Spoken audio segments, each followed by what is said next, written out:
CPPREP4503, present at Tribunal Roleplay. Good afternoon. This afternoon we will be hearing all matters relating to RT21. Please address me as Miss Stewart in relation to matter RT66898. I would like to ask Craig the respondent and Stephanie the landlord's agent to take part in a conciliation meeting in the hopes of reaching an agreement or possible solution without the need to go to a formal hearing. Thank you, Miss Stewart, but unfortunately we are not able to come to an agreement and will need to proceed to a hearing. I'm sorry to hear that you are not able to reach an agreement. As you are the applicant, I will ask that you speak first, followed by the respondent, Craig. I may ask some questions along the way to make sure I fully understand what you are saying. These hearings are sound recorded. Miss Lincoln, can you please explain the reason for today's hearing? Unfortunately, Craig has frequently failed to pay rent. On the 16th of April, Craig was served a notice to vacate the property by Monday the 2nd of May. Craig emailed me on the 21st of April to advise he would vacate the property on the 4th of May and pay the outstanding rent. It is now the 10th of May and Craig has not vacated or paid the outstanding rent.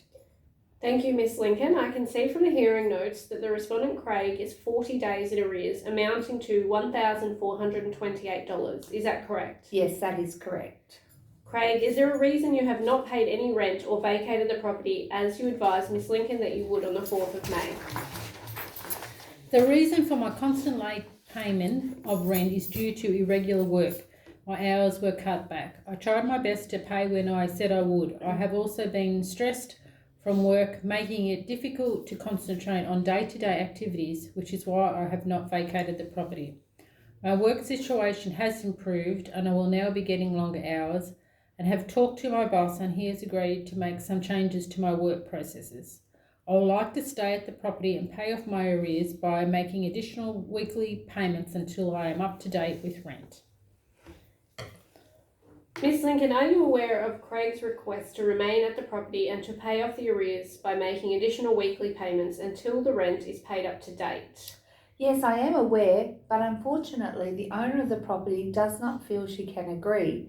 The owner has a mortgage on the property and relies on regular rent payments by the tenant, and due to the frequent late payments, it is causing a lot of stress for them to meet their financial obligations. They have also incurred many additional late payment fees, and it is causing financial hardship. Due to the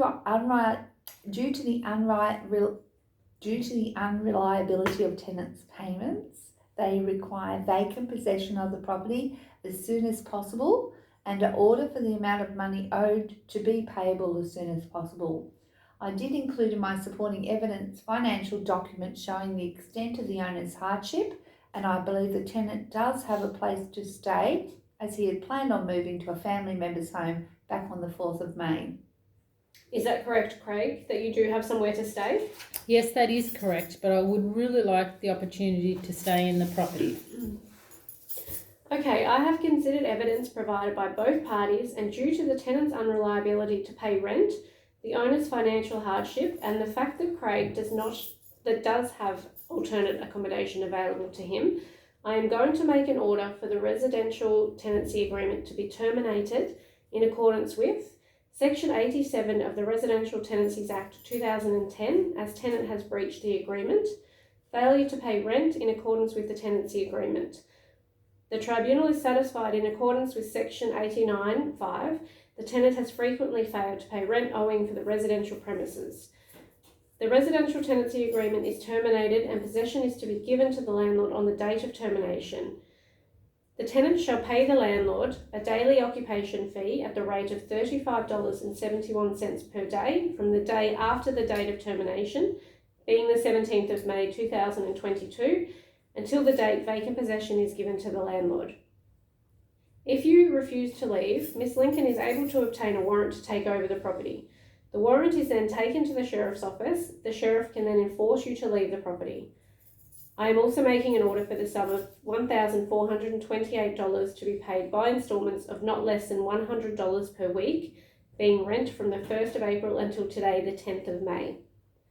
Failure to pay any instalment in this order by the due date will result in the whole of the balance being payable immediately, and if not paid, Ms Lincoln can apply for a certified money order for the amount owing.